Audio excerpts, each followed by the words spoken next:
Hello दोस्तों, रवि जी के express में आप सभी का बहुत बहुत स्वागत है। दोस्तों, आज के इस वीडियो के माध्यम से हम देखेंगे बिहार एसएससी सीजीएल का जो क्वेश्चन है वो प्रीवियस ईयर का इस वीडियो के माध्यम से हम कराने वाले हैं। तो आइए देर न करते हुए फटाफट हम आगे बढ़ते हैं। और उससे पहले हम आपसे एक बात और कहना चाहेंगे कि यदि आप कोई भी एग्ज़ाम की प्रिपरेशन करते हो तो चैनल को सब्सक्राइब कीजिए और बेल आइकन प्रेस कीजिए ताकि जब भी हम वीडियो अपलोड करें सबसे पहले नोटिफिकेशन आपको मिले। ठीक है दोस्तों, आगे बढ़ते हैं।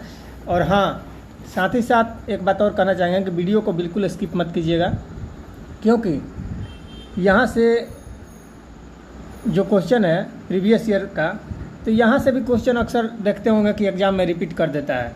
10 से 15 क्वेश्चन कितना भी कम करें, मिनिमम तो 10 से 15 रिपीट कर ही देता है। कोई एग्ज़ाम में तो ज़्यादा भी कर देता है। ठीक है, तो इसलिए हर एक क्वेश्चन को या तो आपको तजुर्बा मिलेगा कि किस प्रकार का क्वेश्चन आता है, कहाँ से किस टॉपिक से क्वेश्चन का सिलेक्शन किया जाता है। तो चलिए आगे देख लेते हैं। तो देखिए, फर्स्ट क्वेश्चन जो है यहाँ पर कह रहा है, इसको हम थोड़ा बड़ा कर लेते हैं ताकि आपको कठिनाई ना हो। ठीक है, चलिए। तो देखिए फर्स्ट क्वेश्चन क्या कर रहा है, वह भारतीय टेनिस खिलाड़ी जो फिल्म निर्माण हेतु हॉलीवुड से जुड़े हैं, यानी फिल्म निर्माण के लिए हॉलीवुड से जुड़े हैं, ऐसे व्यक्ति का नाम इनमें से कौन सा है जो कि एक भारतीय टेनिस खिलाड़ी भी रह चुके हैं। तो देखिए, ए में दिया है लिएंडर पेस, बी में है एम नाइट श्यामलन, सी में है विजय अमृतराज और डी में अशोक अमृतराज। तो इसका राइट आंसर हो जाएगा अशोक अमृतराज। ठीक है, तो ये इसका राइट आंसर हो जाएगा कि भारतीय टेनिस खिलाड़ी है जो कि फिल्म निर्माण हेतु हॉलीवुड से भी जुड़े हैं। कौन? अशोक अमृतराज। अब देखिए इनके बारे में जान लीजिए कि अशोक अमृतराज हैं, इनकी मूवी का नाम है ब्लड स्टोन जो कि 1988 में आया, और मूवी है जीन्स हो गया जो कि 1998 में आया, जंगल बॉय हो गया जो कि 1998 में आया। तो ये सब अशोक अमृतराज की फिल्में हैं और बहुत सारी भी फिल्में हैं इनकी। तो चलिए आगे देख लेते हैं। तो 2 नंबर का क्वेश्चन है, राजनीति का निम्नलिखित में से कौन सा एक दिशा निर्देशक सिद्धांत महात्मा गांधी के दर्शन से जुड़ा है। यानी राज्य के नीति निर्देशक सिद्धांत से, डीपीएसपी से कौन सा एक सिद्धांत है, थ्योरम है जो कि महात्मा गांधी के दर्शन से जुड़ा है। तो आइए देख लेते हैं, इसको ज़रा ऊपर करते हैं। तो देखिए यहाँ पर है, तो हम चारों ऑप्शन नहीं पढ़ेंगे, देख लेते हैं।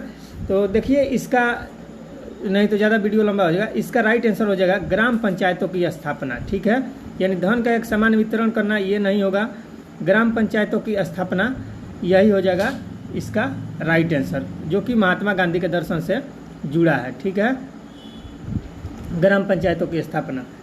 चलिए नेक्स्ट क्वेश्चन देख लेते हैं। नेक्स्ट क्वेश्चन है, देखिए निम्नलिखित में से किस क्षेत्र में वर्ष 2005 में इंदिरा गांधी परमाणु अनुसंधान केंद्र ने उल्लेखनीय उन्नति की। यानी 2005 में इंदिरा गांधी परमाणु अनुसंधान केंद्र, ये जो बातें दी गई हैं इनमें से किसमें उल्लेखनीय उन्नति प्राप्त की।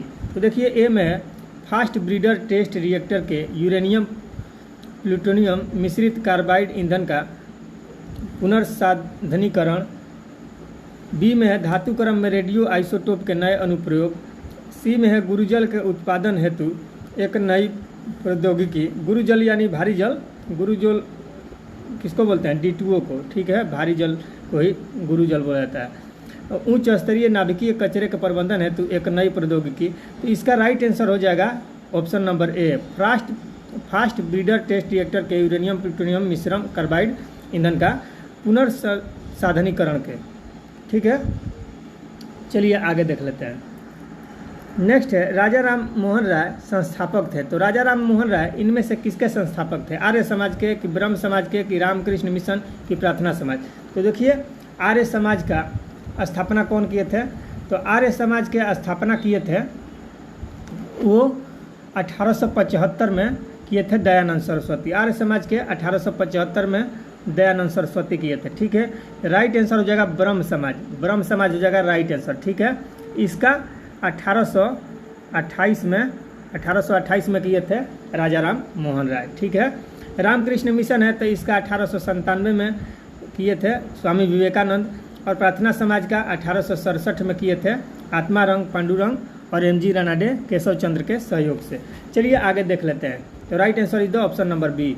चलिए नेक्स्ट है, श्री HR भारद्वाज राज्यपाल हैं। तो देखिए ये तो 2011 में पूछा गया प्रश्न है। तो श्री HR भारद्वाज उस समय कहाँ के राज्यपाल थे? तो वो कर्नाटक के राज्यपाल रह चुके थे। HR भारद्वाज का फुल फॉर्म होता है श्री HR का फुल फॉर्म होता है हंसराज भारद्वाज। ठीक है, तो श्री हंसराज भारद्वाज जो हैं ये कहाँ के राज्यपाल रह चुके हैं? तो कर्नाटक के। ठीक है, और वर्तमान समय में वहाँ के राज्यपाल कौन है? कर्नाटक के। तो वर्तमान समय में यहाँ के जो राज्यपाल हैं वो हैं थावरचंद गहलोत। कौन है? थावरचंद गहलोत। और मुख्यमंत्री हैं सिद्धारमैया। ठीक है, अब देखिए ये तो HR भारद्वाज हैं, ये कब कर्नाटक के राज्यपाल थे? तो ये भी ध्यान रख लीजिएगा कि ये राज्यपाल थे 2009 से 2014 तक। ठीक है, लेकिन 2012 से 13 के दौरान ये केरल के राज्यपाल भी रहे हैं। ठीक है, चलिए आगे देख लेते हैं 6 नंबर का क्वेश्चन। 6 नंबर का क्वेश्चन है, कह रहा है निम्नलिखित में से कौन सा आयोग सर्वप्रथम भारत के संविधान की किसी धारा के अंतर्गत किसी निश्चित प्रावधान के अनुपालन में स्थापित किया गया? निम्नलिखित में से कौन सा आयोग है जो सबसे पहले भारत के संविधान की किसी धारा के अंतर्गत किसी निश्चित प्रावधान के अनुपालन में स्थापित किया गया? तो वो कौन सा आयोग है? तो इसका राइट आंसर हो जाएगा चुनाव आयोग, यानी इलेक्शन कमीशन। ठीक है, चलिए आगे देख लेते हैं। देखिए नेक्स्ट है, सम्राट अशोक महान जिसने 40 वर्षों तक भारत में राज किया, इनकी राजधानी का उस समय नाम था। तो इनकी राजधानी का उस समय नाम क्या था अशोक महान का? तो पाटलिपुत्र था। ठीक है, अशोक की राजधानी का क्या नाम था? Pataliputra. Right answer is the option number C. ठीक है, चलिए आगे देख लेते हैं 8 नंबर क्वेश्चन। तो देखिए 8 नंबर क्वेश्चन क्या है। देखिए 8 नंबर क्वेश्चन जो है, चीनी तीर्थयात्री ह्वेनसांग ने भारत का भ्रमण किया। तो चीनी तीर्थयात्री ह्वेनसांग ने भारत का भ्रमण किसके शासनकाल में किया? तो अशोक के शासनकाल में नहीं, चंद्रगुप्त मौर्य के नहीं, हर्षवर्धन के शासनकाल में। तो बिल्कुल सही राइट आंसर हो जाएगा हर्षवर्धन के शासनकाल में। Option C is the right answer. अब देखिए तो ये जो ह्वेनसांग ने भारत का भ्रमण किया किसके शासनकाल में? हर्षवर्धन के शासनकाल में। तो ये ह्वेनसांग जो है ये कब भारत आया? तो ये आया था, देखिए चीन से आया था। कहाँ से आया था ह्वेनसांग? ये चीन से आया था भारत। कहाँ से? चीन से। कब आया? 629 ईस्वी में, 629 में वहाँ से चला। ठीक है, और ये 1 साल बाद 630 में यहाँ पहुँचा। ठीक है, और लगभग यहाँ पर कितने वर्ष तक रुका?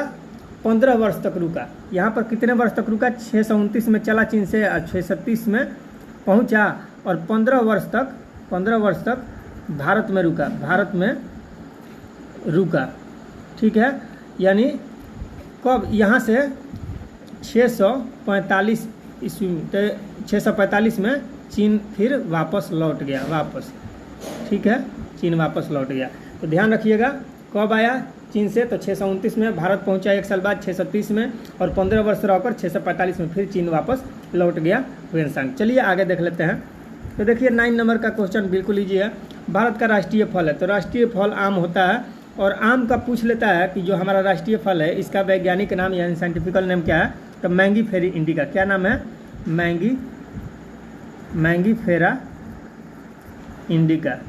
ठीक है, इसका साइंटिफिकल नेम है। ठीक है, चलिए आगे देख लेते हैं। आगे जो क्वेश्चन है वो क्या है? ये है 70 नंबर। निम्न में से कौन सा कथन सत्य नहीं है? देखिए पूरा क्वेश्चन पढ़िएगा, लास्ट में दे देता है नहीं है। आप सत्य ऐसे पढ़िएगा, निम्न में से कौन सा सत्य है, ऐसे पढ़ के आगे क्वेश्चन कर दीजिएगा तो गलत हो जाएगा। यहाँ पूछ रहा है आंसर क्या होना चाहिए कि इनमें से कौन सा सत्य नहीं है। तो देखिए, तो महानदी का उद्गम छत्तीसगढ़ में है, बिल्कुल सही है। छत्तीसगढ़ का जो रायपुर जिला है वहाँ के सिंहवा के समीप से महानदी निकलता है। कहाँ से? छत्तीसगढ़ के रायपुर के सिंहवा के समीप से, सिंहवा के समीप से निकलता है ये। ठीक है, तो ये राइट है। गोदावरी नदी का उद्गम महाराष्ट्र में, तो बिल्कुल ये भी सही है। यानी गोदावरी नदी महाराष्ट्र में जो नासिक है, नासिक के त्र्यंबकेश्वर से त्रयंबकेश्वर से निकलती है, ठीक है। और कावेरी नदी का उद्गम आंध्र प्रदेश से, तो कावेरी नदी का उद्गम स्थल आंध्र प्रदेश नहीं है, कहाँ है? कावेरी नदी का उद्गम स्थल कुर्ग जिला कर्नाटक से निकलती है, ब्रह्मगिरी पहाड़ी से। कहाँ से निकलती है? कुर्ग जिला कर्नाटक, ब्रह्मगिरी पहाड़ी से। ब्रह्मगिरी पहाड़ी से निकलती है। वहीं ताप्ती नदी का उद्गम स्थल मध्य प्रदेश के मुल्ताई से है, मध्य प्रदेश के मुल्ताई से, या मूल ताप्ती जिसको बोला जाता है। तो ये भी राइट आंसर है। तो इसका आंसर क्या हो जाएगा? कावेरी नदी का आंध्र प्रदेश में उद्गम स्थल है, ये गलत है, यानी यही इसका राइट आंसर हो जाएगा, ठीक है। Option C is the right answer. चलिए देख लेते हैं आगे। तो इसका राइट आंसर क्या हो जाएगा? Option C. चलिए नेक्स्ट है 11 नंबर क्वेश्चन। क्या कह रहा है? श्री कुमार बनर्जी निम्नलिखित में से किससे संबंधित है? तो श्री कुमार बनर्जी परमाणु ऊर्जा आयोग से संबंधित है, कि भाभा परमाणु अनुसंधान केंद्र से संबंधित है, कि रक्षा अनुसंधान एवं विकास संगठन से संबंधित है? तो देखिए श्री कुमार बनर्जी किससे संबंधित है? परमाणु ऊर्जा आयोग यानी AEC, एटॉमिक एनर्जी कमीशन चाहे कॉरपोरेशन, ठीक है। भाभा परमाणु अनुसंधान केंद्र यानी बार्क, ठीक है, BARC, Bhabha atomic research centre. रक्षा अनुसंधान एवं विकास संगठन यानी DRDO यानी डिफेंस रिसर्च डेवलपमेंट ऑर्गेनाइजेशन। तो किससे संबंधित है? तो श्री कुमार बनर्जी जो है ये AEC यानी एटॉमिक एनर्जी कमीशन और भाभा परमाणु अनुसंधान केंद्र यानी तीनों से नहीं संबंधित है। ये किससे संबंधित है? ये 2 से संबंधित है, A और B से, परमाणु ऊर्जा आयोग से भी या भाभा परमाणु अनुसंधान केंद्र से भी। ये रक्षा अनुसंधान से संबंधित नहीं है। तो तीनों से नहीं है, केवल 2 से। तो राइट आंसर क्या हो जाएगा? A और B दोनों। तो D is the right answer, ठीक है। चलिए आगे देख लेते हैं। देखिए 12 नंबर का क्वेश्चन है, कह रहा है 1929 ईस्वी में किसकी अध्यक्षता में आयोजित हुए भारतीय राष्ट्रीय कांग्रेस के लाहौर अधिवेशन में ब्रिटिश शासन से पूर्व स्वतंत्रता का प्रस्ताव पारित किया गया? यानी 1929 ईस्वी में किसकी अध्यक्षता में आयोजित हुए भारतीय राष्ट्रीय कांग्रेस के लाहौर अधिवेशन में ब्रिटिश शासन से पूर्व स्वतंत्रता का प्रस्ताव पारित किया गया? तो ये पंडित जवाहरलाल नेहरू की अध्यक्षता में, ठीक है। 1929 में पंडित जवाहरलाल नेहरू की अध्यक्षता में आयोजित हुए भारतीय राष्ट्रीय कांग्रेस के लाहौर अधिवेशन में ब्रिटिश शासन से पूर्व स्वतंत्रता का प्रस्ताव पारित किया गया, ठीक है। चलिए आगे देख लेते हैं। 13 नंबर का क्वेश्चन क्या है? 13 नंबर का क्वेश्चन जो है कह रहा है प्राचीन नगर तक्षशिला निम्नलिखित में से किनके बीच में स्थित है? तो तक्षशिला जो है सिंधु और झेलम नदी के बीच स्थित है। तो right answer is the option number A। Next है 14 नंबर क्वेश्चन, भारत तथा चीन के बीच सीमा बनने वाली रेखा कौन है?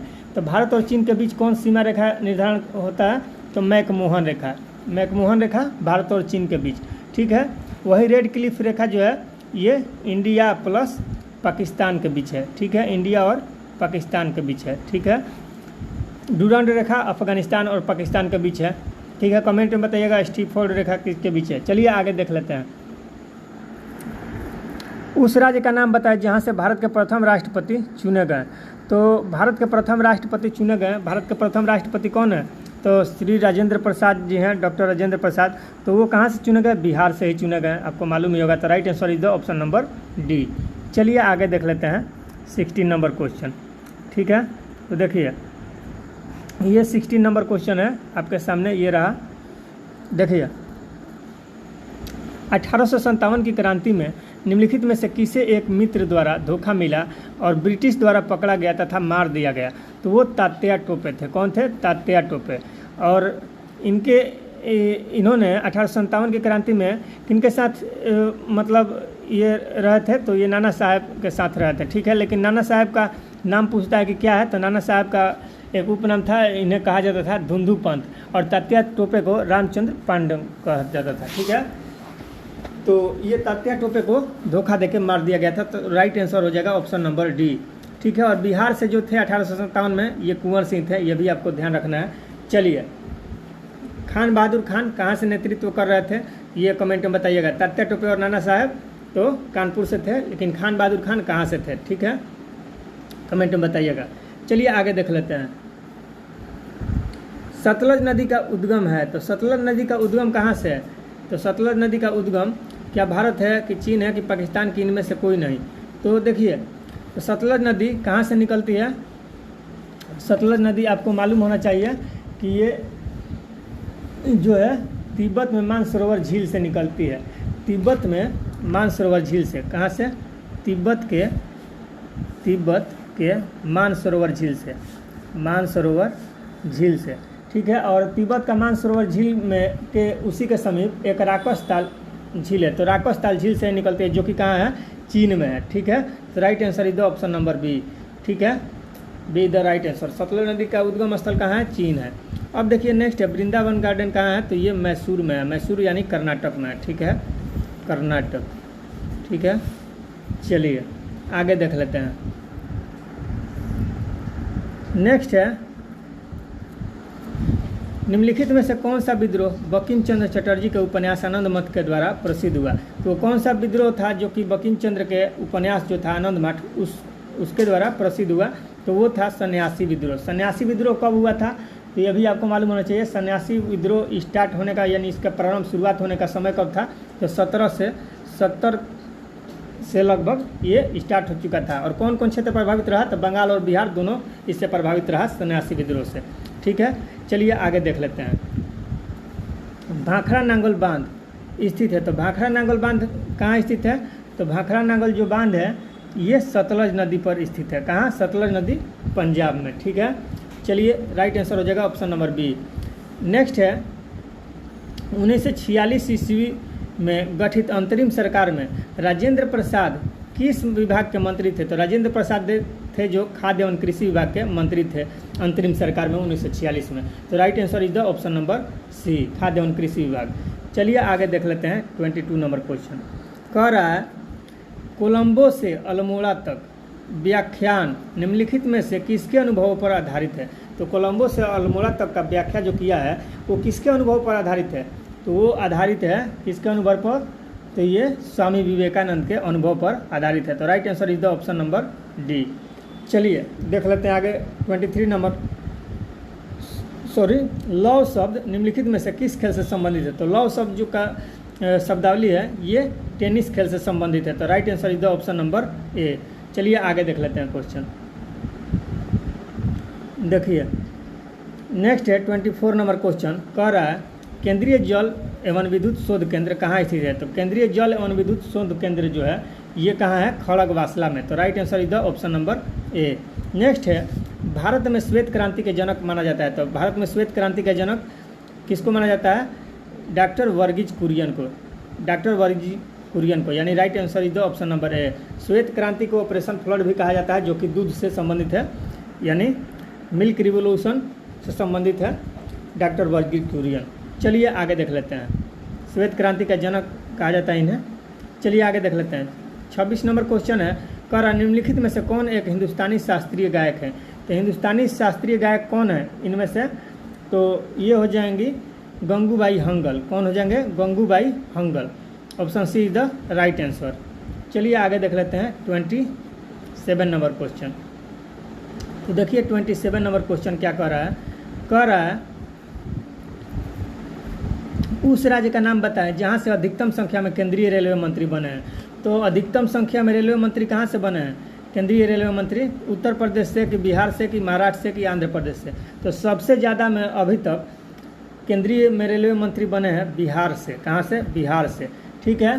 तो कुछ नाम भी हम बता देते हैं। तो देखिए जगजीवन राम रह चुके हैं, राम सुभग सिंह रह चुके हैं, ललित नारायण मिश्रा रह चुके हैं, केदार पांडे रह चुके हैं, उसके बाद नीतीश कुमार और लालू प्रसाद यादव भी रह चुके हैं केंद्रीय मंत्री रेलवे में बिहार से, ठीक है। अभी वर्तमान में जो है अश्विनी वैष्णव, ये कहाँ से हैं? तो ये उड़ीसा से बिलोंग करते हैं। चलिए आगे देख लेते हैं। तो सबसे ज़्यादा रेलवे मंत्री कहाँ से? बिहार से। चलिए आगे देख लेते हैं। निम्नलिखित में किन देशों के समूह से भूमध्य रेखा गुजरती है? तो भूमध्य रेखा किन देशों के समूह से गुजरती है? तो ए में है ब्राज़ील, जाम्बिया तथा मलेशिया, बी में है कोलंबिया, केन्या, इंडोनेशिया, सी में है ब्राज़ील, सूडान तथा मलेशिया, और डी में है वेनेजुएला, इथियोपिया तथा इंडोनेशिया। तो इनमें से भूमध्य रेखा किसके बीच से गुजरती है?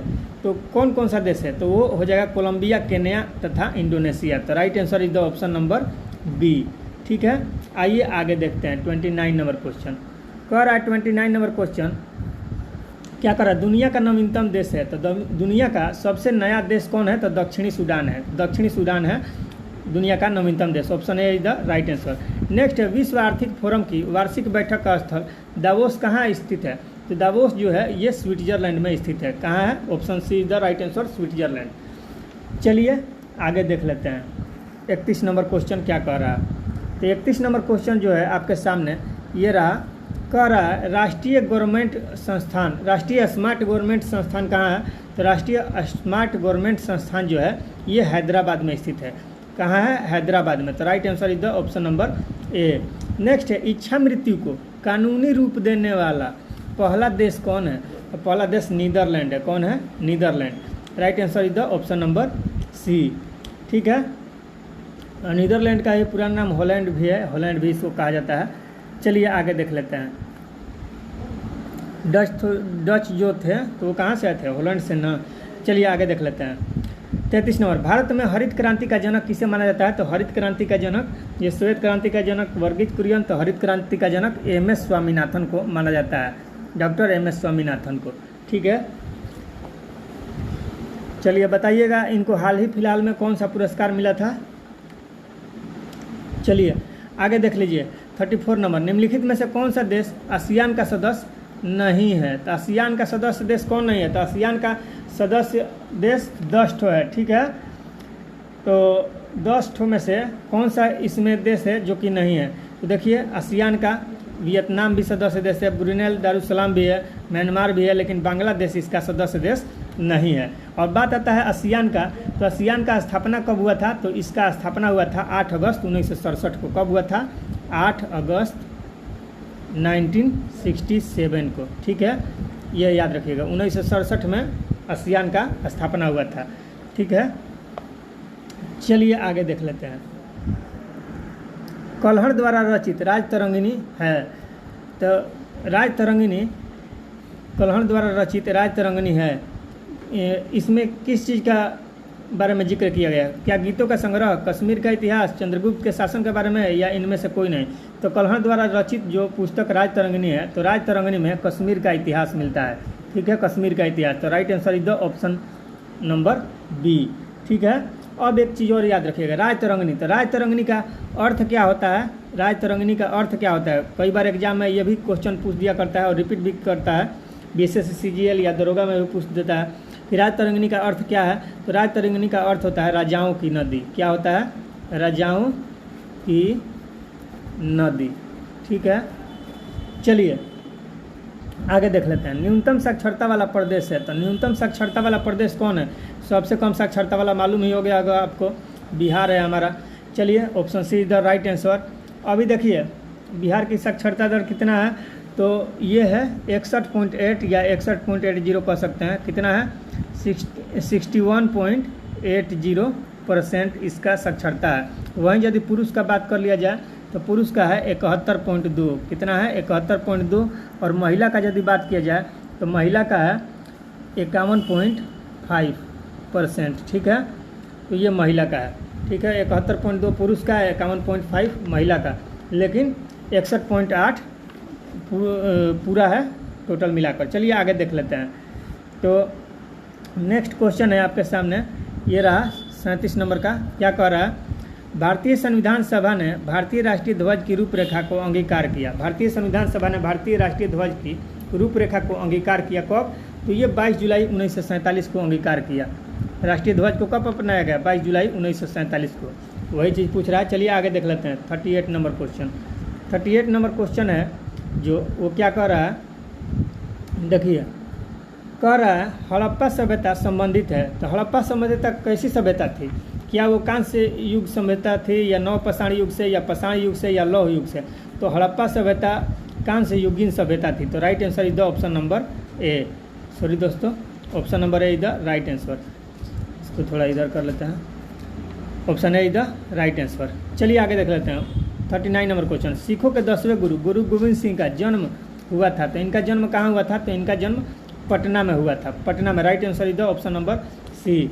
और इनका जन्म तो पटना में हुआ था, लेकिन पटना में कब हुआ था। तो 22 दिसंबर 1666 को। कब हुआ था, 22 दिसंबर 1666 को। इनका जन्म हुआ था। ठीक है, 10वें गुरु जो गोविंद सिंह थे। चलिए आगे देख लेते हैं। कमेंट बताइएगा कि खालसा पंथ के स्थापना कौन किए थे, कौन से गुरु। देखिए 40 number question, wings of fire के लेखक कौन है? तो विंग्स ऑफ फायर के लेखक जो हैं ये हैं APJ Abdul Kalam. Right answer is the option number A. Next है जो आपके सामने 41 नंबर का क्वेश्चन, ये क्या कह रहा है, वैज्ञानिक तथा औद्योगिक अनुसंधान परिषद का अध्यक्ष कौन है? वैज्ञानिक और औद्योगिक अनुसंधान परिषद का अध्यक्ष CSIR। तो इसके अध्यक्ष कौन होते हैं? तो इसका राइट आंसर देख लीजिए क्या होगा। 41 का राइट आंसर हो जाएगा भारत के प्रधानमंत्री। ठीक है, यानी option C is the right answer. चलिए आगे देख लेते हैं। नेक्स्ट है 42 नंबर, वर्ष 2014 के राष्ट्रमंडल खेल में निम्नलिखित में से किस देश में आयोजित किए गए? यानी राष्ट्रमंडल खेल जो है वर्ष 2014 में कहाँ, कौन से देश में आयोजित किया गया? तो ये किया गया था 2014 का राष्ट्रमंडल खेल स्कॉटलैंड में। कहाँ? स्कॉटलैंड में राष्ट्रमंडल। और 2018 वाला कहाँ किया गया था? बर्मिंघम इंग्लैंड में किया गया था। ठीक है, तो ये भी ध्यान रखिएगा, कमेंट बताइएगा 2022 वाला कहाँ किया गया था राष्ट्रमंडल। चलिए, राष्ट्रमंडल को ही कॉमनवेल्थ गेम कहा जाता है। चलिए आगे देख लेते हैं। सॉरी दोस्तों, चलिए आगे देख लेते हैं। देखिए 43 नंबर, वैश्विक तापमान के बढ़ने की समस्या से निपटने के लिए अपने लोगों पर कार्बन कर लगाए जाने का प्रस्ताव करने वाला विश्व का पहला देश निम्न में से कौन है? तो वैश्विक तापमान यानी ग्लोबल वार्मिंग बढ़ने की समस्या से निपटने के लिए, यानी जो ग्लोबल वार्मिंग हो रहा है इसके प्रॉब्लम से निपटने के लिए अपने लोगों पर कार्बन कर लगाए जाने का प्रस्ताव करने वाला विश्व का पहला देश कौन है? यानी अपने ही लोगों पर कार्बन टैक्स लगा दिया। ठीक है, ऐसा करने वाला कौन सा देश है जो कि पहला देश है? ठीक है, तो 43 नंबर का राइट आंसर हो जाएगा न्यूजीलैंड। ठीक है, न्यूजीलैंड की राजधानी कहाँ है, कैपिटल कहाँ है, कमेंट में बताइएगा। चलिए आगे देख लेते हैं। तो पूर्ण क्रांति का आह्वान किसने किया? यानी पूर्ण क्रांति या कहिए या संपूर्ण क्रांति कहिए। ठीक है, पूर्ण क्रांति या संपूर्ण क्रांति का आह्वान किसने किया? तो ये जयप्रकाश नारायण के द्वारा किया गया था। कब? 1950 में। ठीक है, 1950 में। ठीक है, तो right answer is the option number D. ठीक है, चलिए आगे देख लेते हैं 45 नंबर क्वेश्चन। तो 45 नंबर क्वेश्चन है, कह रहा है ओलंपिक खेलों में किस खेल के लिए वाल बारकर कप प्रदान किया जाता है? वाल बारकर कप ओलंपिक खेल में किसके लिए प्रदान किया जाता है? तो ये किया जाता है 45 नंबर का राइट आंसर हो जाएगा मुक्केबाजी, यानी मुक्केबाजी के लिए किया जाता है वाल बारकर कप प्रदान। ठीक है, चलिए आगे देख लेते हैं 46 नंबर क्वेश्चन। 46 नंबर क्वेश्चन है, निम्न में से कौन एक टेनिस खिलाड़ी हैं? तो टेनिस खिलाड़ी इनमें से कौन है? डॉन कार्टर है, ग्रेग जॉन्स है, जॉनी वेसमुलर है, और इनमें से कोई नहीं, यानी नॉन ऑफ दिस। तो राइट आंसर इसका क्या हो जाएगा? तो आइए एक एक को देख लेते हैं। डॉन कार्टर जो हैं ये क्या हैं, तो इनके बारे में जान लीजिए। तो ये राइट हैंड अमेरिकन बॉलर हैं, अमेरिका के प्रसिद्ध बॉलर रह चुके हैं डॉन कार्टर, जो कि राइट हैंड बॉलर थे। ठीक है, तो ये तो नहीं होगा।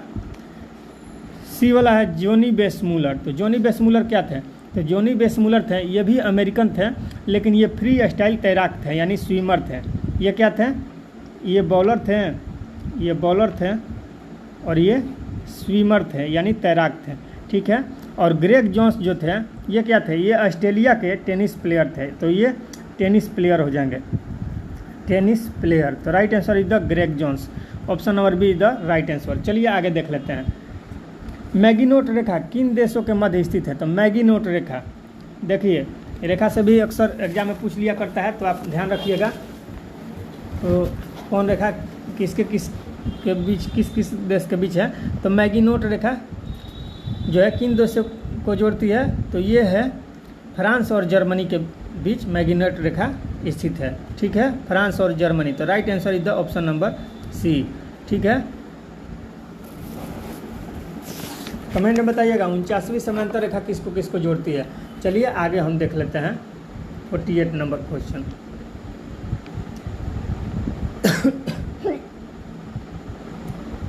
तो देखिए 48 नंबर क्वेश्चन है, कह रहा है ऐसा प्रथम इंजीनियरिंग स्नातक जो किसी राज्य का 2 बार मुख्यमंत्री रहा हो संबंधित है। तो कहाँ से? एक इंजीनियरिंग स्नातक था जो कि किसी राज्य का 2 बार मुख्यमंत्री रह चुका है, तो वो है बिहार से। ठीक है, बिहार से। ठीक है, आगे देखिए 49 नंबर क्वेश्चन। 49 नंबर क्वेश्चन है, भारतीय राष्ट्रीय गान पहली बार गाया गया तो ये 1911 का कलकत्ता अधिवेशन में पहली बार गाया गया था। तो right answer is the option number B. बिल्कुल सिंपल सवाल है। चलिए आगे देख लेते हैं। तो देखिए, हाँ ये देखिए 50 नंबर क्वेश्चन, अच्छा खासा क्वेश्चन है। नीचे दी गई प्रमुख घटनाओं का सही तिथि क्रम क्या है? अब देखिए घटना भी दे देगा, आपको क्रम भी पूछ देगा। डेली एग्जाम में इस तरह का क्वेश्चन आता है, क्रम से उसको क्रमवार सजाना होता है कि कौन पहले हुआ कौन बाद में हुआ। तो देखिए ए में दिया है, सॉरी दोस्तों इसको थोड़ा हटा लेते हैं। देखिए, हाँ तो देखिए यहाँ पर दिया गया है, नीचे दी गई प्रमुख घटनाओं का सही तिथि क्रम। तो देखिए फर्स्ट में दिया है SLV3 लॉन्च किया गया। तो SLV3 लॉन्च कब किया गया? तो ये किया गया था 18 जुलाई 1980 को। कब किया गया था? 18 जुलाई 1980 को। और बांग्लादेश का सृजन यानी बांग्लादेश कब बना? तो ये 1971 में बना। ठीक है। उसी तरह सिक्किम भारत का 22वां राज्य कब बना? तो ये 1975 में बना। कब बना? 1975 में। और पोखरण का प्रथम परीक्षण कब हुआ था? तो 18 मई 1974 को हुआ था। ठीक है। तो अब देखिए इसमें अब क्रम से सजाइएगा तो क्या हो जाएगा? पहले आ जाएगा 1971 में हुआ था, ये बांग्लादेश का सृजन हुआ था, यानी ये आ जाएगा फर्स्ट में आ जाएगा ये वाला। ठीक है, बांग्लादेश बना था 1971 में। इसके बाद 1974 में पोखरण परीक्षण हुआ। ठीक है, तो ये आ जाएगा 2 नंबर पे। ठीक है, उसके बाद आ जाएगा 1975 में हुआ था, सिक्किम भारत का 22वां राज्य बना, तो ये आ जाएगा 3 नंबर पे। और 4 नंबर पर आ जाएगा SLV लॉन्च हुआ था 1980 में। ठीक है, तो देखिए तो 1 पे कौन है? 2 है, और 2 पे है 4, तो 2 4 3 1 इसका राइट आंसर हो जाएगा 2 4 3 1। तो right answer is the option number ए। ठीक है, तो इस तरह से आपको कूट दिया जाएगा और आपको छांटना पड़ेगा। ठीक है, तो आशा करते हैं कि आपको समझ में आ गया होगा। तो चलिए अब आगे देख लेते हैं क्वेश्चन। ठीक है,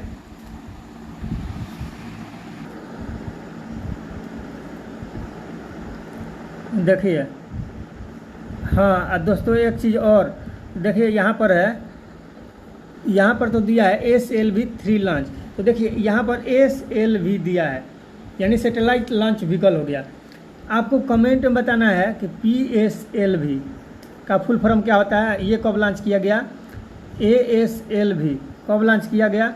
ठीक है, इसका फुल फॉर्म क्या होता है, और GSLV कब लॉन्च किया गया और इसका फुल फॉर्म क्या होता है, ये आप बताइएगा। देखिए ये कब लॉन्च किया गया ये आप बता दीजिएगा, केवल हम इसका फुल फॉर्म बता देते हैं। ठीक है, कमेंट में बताइएगा। PSLV का पोलर सैटेलाइट लॉन्च व्हीकल होता है, ASLV का एजुमेशन सैटेलाइट लॉन्च व्हीकल होता है, और GSLV का जियो सिंक्रोनस सैटेलाइट लॉन्च व्हीकल होता है, जियो सिंक्रोनस लॉन्च व्हीकल होता है। चलिए आगे देख लेते हैं क्वेश्चन 51 नंबर।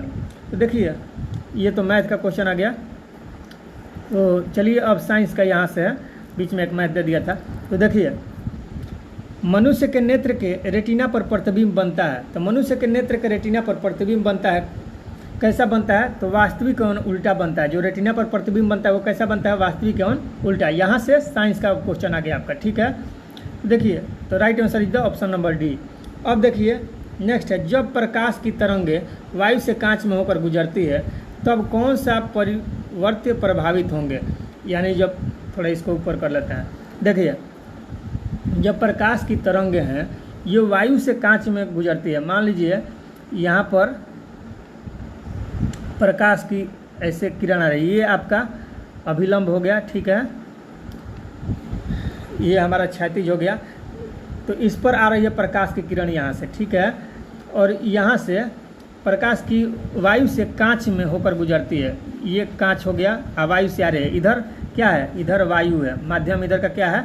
वायु है, एयर है। ठीक है, और इधर ये सब क्या है? ये सब इधर ये जो है ये कांच है। ठीक है, ये कांच है, तो इसमें गुजर रही है, इधर गुजर रही है। तो ये क्या होगा? देखिए जब वायु से कांच में गुजरेगी, यानी जब कहने का मतलब जब विरल माध्यम से सघन में गुजरेगा तो ये जो प्रकाश की किरणें होती है ये अभिलंब जो है इसकी तरफ हल्का सा ये इस तरह से ये लाइन न आके थोड़ा सा अभिलंब की ओर ऐसे झुक जाती है। ठीक है, यानी ऐसे गमन करेगी। ठीक है, तो क्या होता है इसमें? तो इसका तरंग दैर्घ्य तथा वेग दोनों प्रभावित हो जाएंगे। ठीक है, क्या होगा? तरंग दैर्घ्य और वेग दोनों प्रभावित हो जाएगा। तो right answer is the option number D, केवल तरंग दैर्घ्य और वेग।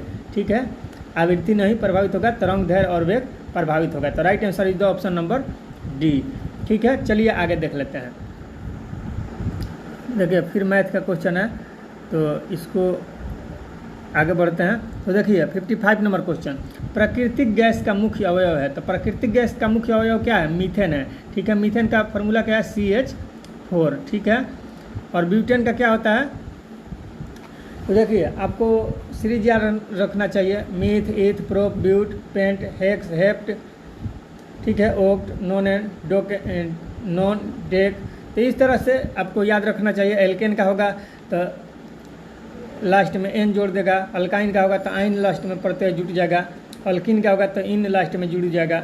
ठीक है, तो किसका देखिए अल्केन ग्रुप का होता है CnH2n+2। ठीक है, अल्काइन का क्या होता है, अल्किन का क्या होता है, कमेंट में बताइएगा। ठीक है, एक का CnH2n-2 होता है, एक का CnH2n केवल होता है। चलिए, तो ये सारे चीज़ फार्मूला भी आपको ध्यान में रखना चाहिए, यहाँ से बेसिस भी क्वेश्चन दे देता है। ठीक है, अब देखिए सीरीज पर इसका वीडियो भी बना देंगे, कैसे आप निकालेंगे, ईथेन का कैसे निकालेंगे, ब्यूटेन का कैसे निकालेंगे, ब्यूटाइन का कैसे निकालेंगे, ब्यूटीन का कैसे निकालेंगे, इस पर भी हम डिटेल में वीडियो लाएंगे। इस यहाँ पर हम सोच रहे थे बताने के लिए, लेकिन बताएंगे तो ज़्यादा वीडियो लंबा हो जाएगा। चलिए हम फटाफट आगे बढ़ते हैं। कमेंट कीजिएगा यदि इस पर आप वीडियो चाहते हैं, तो हम डिटेल में इस पर वीडियो ला देंगे कि आप एक ही वीडियो में समझ जाइएगा कि कैसे निकाला जाता है फार्मूला इसका। ठीक है, चलिए आगे देख लेते हैं।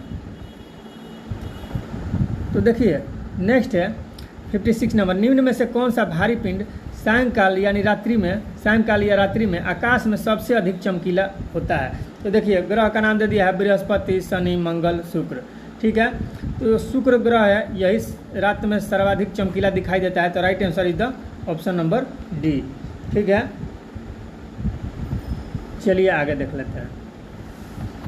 नेक्स्ट क्वेश्चन है आपके सामने 57 नंबर, कह रहा है यदि एक पेंडुलम से दोलन करने वाली घड़ी को पृथ्वी से चंद्रमा पर ले जाया जाए तो घड़ी कैसी होगी? घड़ी के जो सुई है उसमें क्या देखने को मिलेगा? तो उसमें सुस्ती आ जाएगी, यानी वो स्लो चलेगी। ठीक है, सुस्त पड़ जाएगी। चलिए आगे देख लेते हैं।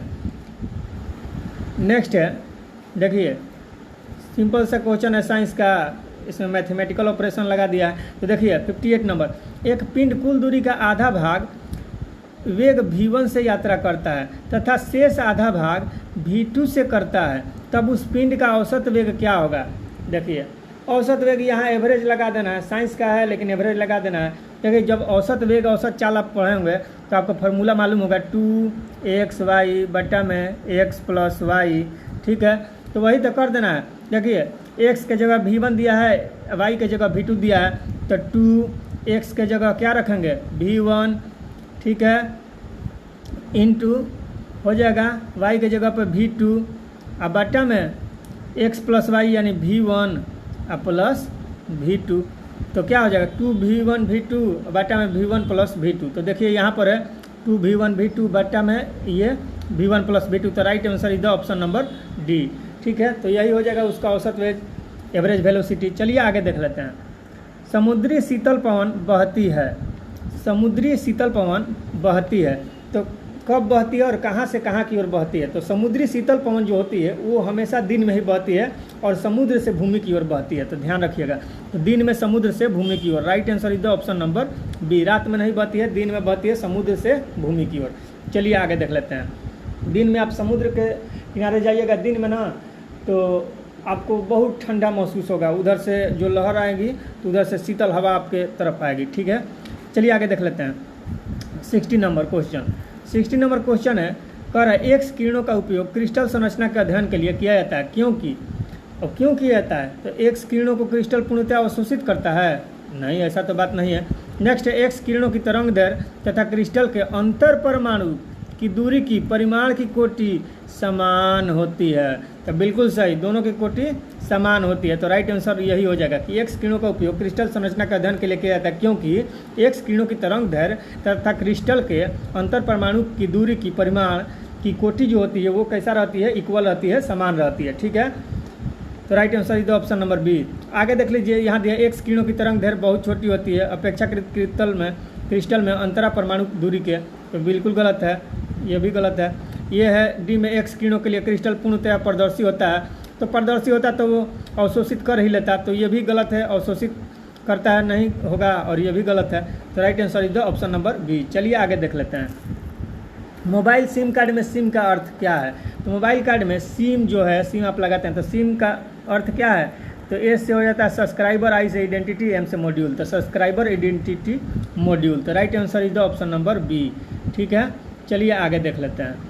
सीमेंट के ग्राइंडिंग प्रक्रम के अंतर्गत क्लिकर चूर्ण में जिप्सम मिलाने का उद्देश्य क्या है? तो क्लिकर चूर्ण जो होता है, सीमेंट ग्राइंडिंग होता है जो प्रोसेस, उसमें क्लिकर चूर्ण में जिप्सम मिला जाता है। वो किस उद्देश्य से? जिप्सम मिलाने का कारण क्या है? तो वो क्या करता है, सेटिंग की दर को त्वरित कर देता है, एक्सेलरेट कर देता है। ठीक है, तो सेटिंग की दर को त्वरित करने के लिए। ठीक है, तो right answer is the option number C. ठीक है, चलिए आगे देख लेते हैं। मैथ है, फिर देखिए यहाँ पर है साइंस। देखिए 64 नंबर, निम्नलिखित में से कौन सा ब्लड फ्लू वायरस है जिसे एवियन फ्लू वायरस भी कहा जाता है? एवियन फ्लू वायरस, देखिए जो पक्षी वर्ग होता है उसको एवियन ग्रुप ही कहा जाता है। तो एवियन या पक्षी कहिए या बर्ड फ्लू कहिए, बर्ड यानी पक्षी, तो एक स्वाइन फ्लू होता है। तो स्वाइन फ्लू का H1N1 होता है, लेकिन पक्षी वाला जो होता है उसमें H5N1 होता है। तो एवियन फ्लू वायरस कौन है? तो H5N1। ठीक है, और वही स्वाइन फ्लू का कहेगा, स्वाइन फ्लू का तो ध्यान रखिएगा इसमें H1N1 रहता है। ठीक है, लेकिन बर्ड फ्लू वायरस में कौन सा रहता है? H5N1। ठीक है, चलिए आगे देख लेते हैं। 65 नंबर क्वेश्चन देखिए। 65 नंबर क्वेश्चन क्या है आपके सामने? ये रहा, देखिए एस्बेस्टस के कारण होने वाला प्रमुख रोग है। तो एस्बेस्टस के कारण कौन सा रोग हो जाता है? एस्बेस्टस के कारण, एस्बेस्टस में जो होता है इसके कारण जो रोग होता है, क्या मेसोथेलियोमा होता है, कि लकवा यानी पक्षाघात होता है, कि प्रवाहिका होता है, कि पेचिस होता है? तो एस्बेस्टस के कारण इसको बहुत प्रदूषित माना जाता है, तो इसके कारण मेसोथेलियोमा रोग होता है। कौन सा रोग होता है? मेसोथेलियोमा। ठीक है, तो right answer is the option number A. Next question है 66 नंबर का, कह रहा है वायु का वेग संबंधित है। तो वायु का वेग किससे संबंधित है? पृथ्वी के अपनी धुरी पर घूमने से, पृथ्वी के चक्कर लगाने से, दाब प्रवणता से, कि तापमान से? तो वायु का वेग दाब प्रवणता से संबंधित है। ठीक है, तो right answer is the option number C. ठीक है, चलिए नेक्स्ट नंबर क्वेश्चन है, विटामिन ए की कमी के कारण होता है। तो विटामिन ए की कमी के कारण क्या बाल झड़ता है, कि पेचिस होता है, कि कमजोरी होता है, कि नाइट ब्लाइंडनेस होता है? तो बाल का झड़ना विटामिन ई के कमी के कारण होता है। और जो ये नाइट ब्लाइंडनेस होता है, यानी नाइट मतलब रात में ब्लाइंडनेस हो जाता है, यानी रात में ब्लाइंडनेस यानी रात में अंधापन। तो रात में अंधापन को रतौंधी कहा जाता है। तो ये विटामिन ए की कमी से रतौंधी ही होता है, यानी नाइट ब्लाइंडनेस। इसको जीरोप्थेल्मिया भी कहा जाता है। कभी कभी पूछ लिया करता है एग्जाम में कि जीरोप्थेल्मिया रोग किस विटामिन की कमी से होता है? तो विटामिन ए की कमी से। ये नाइट ब्लाइंडनेस का है या रतौंधी का है, बात एक ही है। चलिए, तो आशा करते हैं आप समझ गए होंगे। आगे बढ़ते हैं। तो देखिए 68 नंबर क्वेश्चन है, कह रहा है पौधे में क्लोरोफिल बनाने के लिए कौन सा तत्व सहायक होता है? तो पौधों में क्लोरोफिल बनाने के लिए जो तत्व सहायक होता है वो मैग्नीशियम होता है। कौन होता है? Mg। ठीक है, Mg यानी मैग्नीशियम। ठीक है, इसका एटॉमिक नंबर होता है 12। ठीक है, चलिए आगे देख लेते हैं। तो right answer is the option number B. चलिए 68 हो गया। अब आगे देखते हैं आपका 69 नंबर क्वेश्चन। देखिए 69 नंबर क्वेश्चन है, वातावरण में सर्वाधिक प्रचुर गैस है। तो वातावरण में सर्वाधिक प्रचुर गैस कौन है? तो सबसे ज़्यादा मात्रा में नाइट्रोजन है। कितना है? वायुमंडल में 78% लगभग यही कवरेज किया हुआ है। ठीक है, और बच गया तो ऑक्सीजन 21% है, अन्य सभी है बाकी जो है। ठीक है, कार्बन डाइऑक्साइड बताइएगा कितना है? ठीक है 0.03। ठीक है, चलिए आगे देख लेते हैं। तो राइट आंसर हो जाएगा नाइट्रोजन सबसे अधिक मात्रा में है, वातावरण में पाया जाता है। तो देखिए 70 नंबर क्वेश्चन, अधातुएं सामान्यतः विद्युत की कुचालक होती है। अधातु क्या होता है? विद्युत का कुचालक होता है, यानी विद्युत इसमें अधातु में प्रवाह नहीं करता है। परंतु ग्रेफाइट विद्युत का सुचालक होता है। क्यों? यह कार्बन का प्रतिरूप है, इसलिए इसमें शिथिलता बद्ध इलेक्ट्रॉन होते हैं, इसलिए कि यह भंगुर यानी ब्रिटल होता है, इसलिए कि प्राथमिक ऑक्साइड बनाता है, इसलिए।